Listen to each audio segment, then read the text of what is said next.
video journal is part 2 of a summer cold front. For a lengthier explanation of what this means to the bass and to the fishing, see part 1. But here's a quick recap. Summers typically bring hot water and dense vegetation growth to the small shallow waters that I fish. And the fishing tends to take a nosedive under those conditions. But this year, a series of back-to-back unseasonably cold fronts hit in midsummer, dropped water temperatures into the 70s. Temperatures we normally don't see until fall. In part 1, we fished on one of those dark, overcast summer cold front days. Here in part 2, that same cold front has now left us, and bright sunny skies are returning. I was actually hoping to hit the tail end of that front to pick up where I'd left off with the great fishing.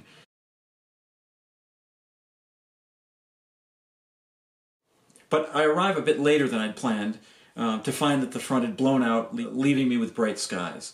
Although water temperatures remain unseasonably cool, the lighting conditions are very different from day 1. What's interesting is how the bass respond to those changing conditions, in this case the lighting. In short, bright sun makes for difficult fishing in these shallow waters. But late afternoon lighting changes roll in to save the day. Apologies up front. This being one of my first videos, it has some audio and visual annoyances that I hope you'll excuse. Okay, enough said, let's get to the fishing.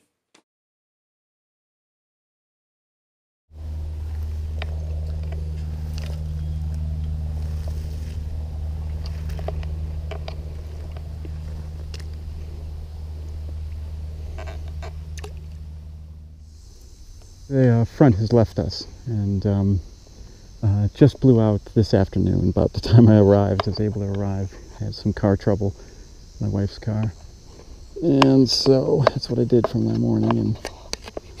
And during the time I was away, the front blew out. You can see the altostratus up there,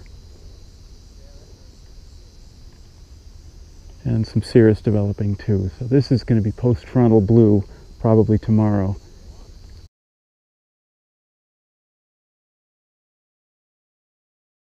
The beautiful cloud cover we had yesterday is not going to play a role today.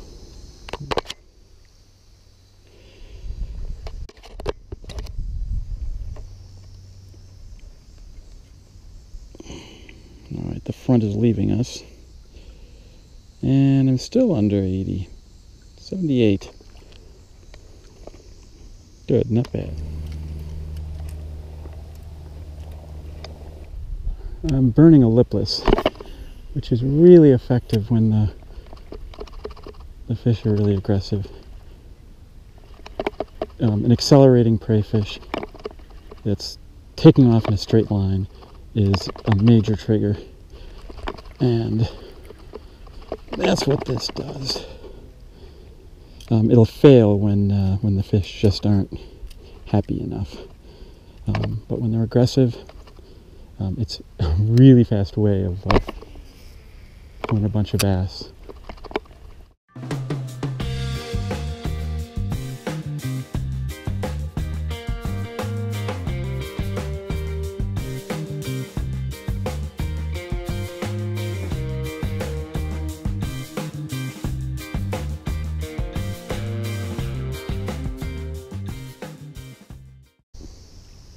They're not going to chase, so I'm going to switch.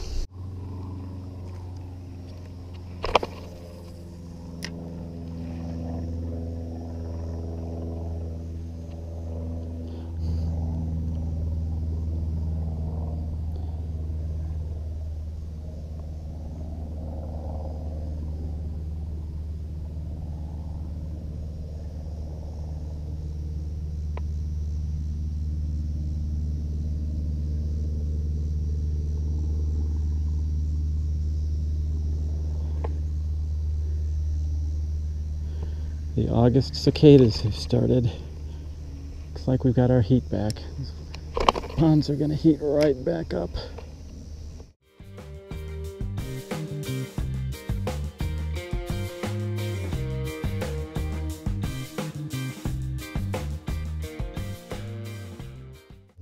So I've got a single cloud there and a breeze rippled surface, and it just looks like it's dying. It's asking for a topwater, but I don't think the fish will respond.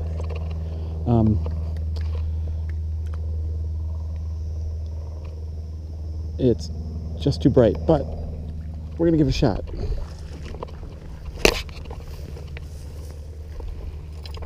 And I think a buzzbait is probably worth a shot. Ooh. So it looks glorious right now. There's our sun tucked behind one little cloud. It's not going to last long.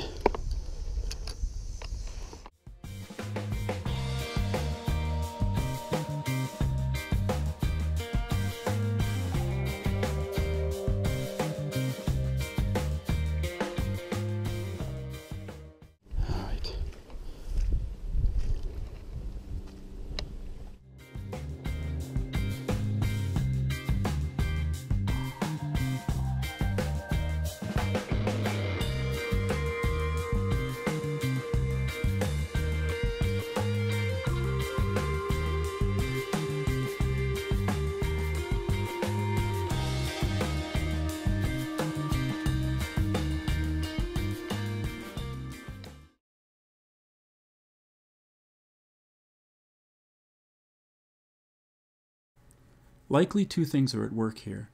The bass have an advantage under low light on their prey, triggering hunting activity. Secondly, bass are a lot easier to fool on artificial lures under reduced lighting. So this thunderstorm is built up in the high country there. Big cumulus cell coming our way.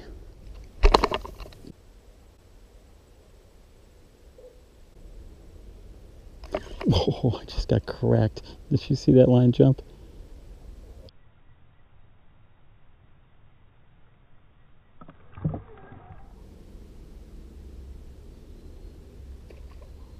There's a surge right next to me there. Juvenile bass after yearling bass. Okay, that was a little better.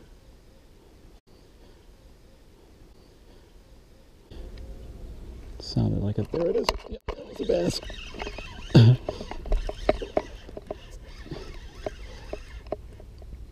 Sure enough.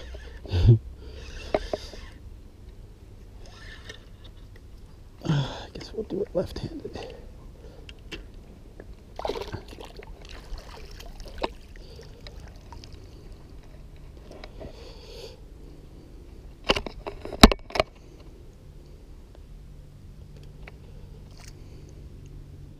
And I gotta look down the gullet because sometimes there's bluegill tails sticking out.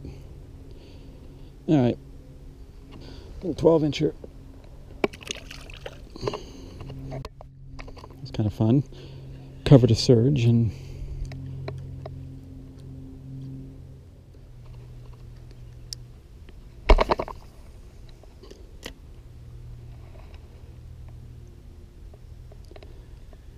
there's one. He took it on the drop.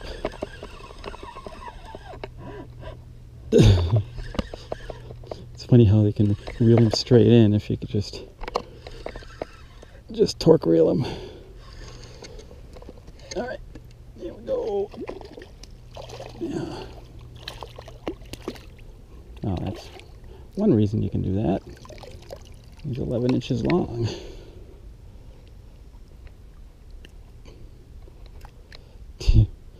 Okay, 10.5.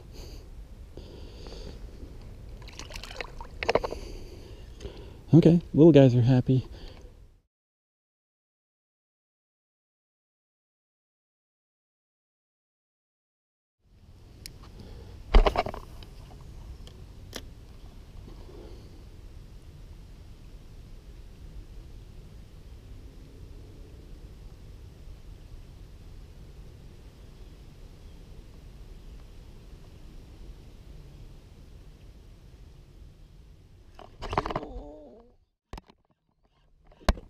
Okay, that's a heavy fish.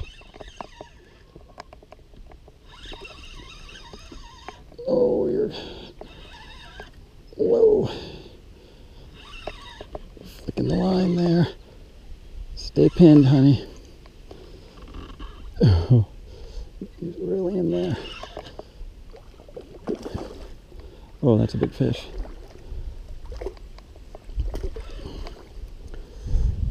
Stay pinned, honey. Oh, yeah. Oh, yeah. That is a beautiful fish.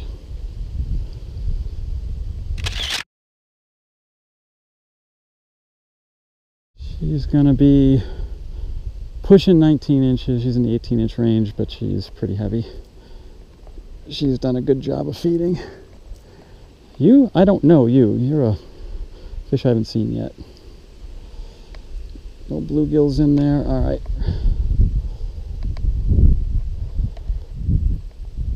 Oh yeah, she's well hooked. Turn her right around the maxillary there. There we go. All right, honey. Very nice. All right, let's get her back.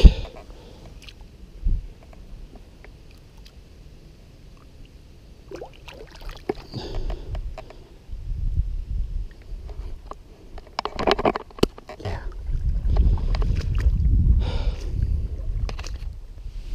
Okay, day 2 roundup here. This cold front that had come in, it was so wonderful yesterday, was continuing today. The overnight temperatures were pushing into the upper 50s.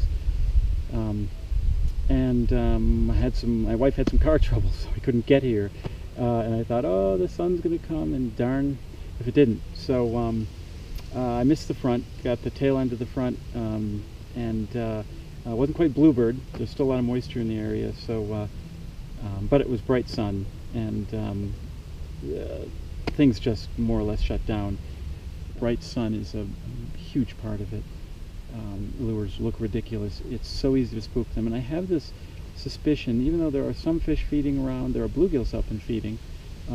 Part of the deal is when the sun is brighter, the bluegills can see the bass easier and can evade them better. But I think a big part of it is that the bass are spookier.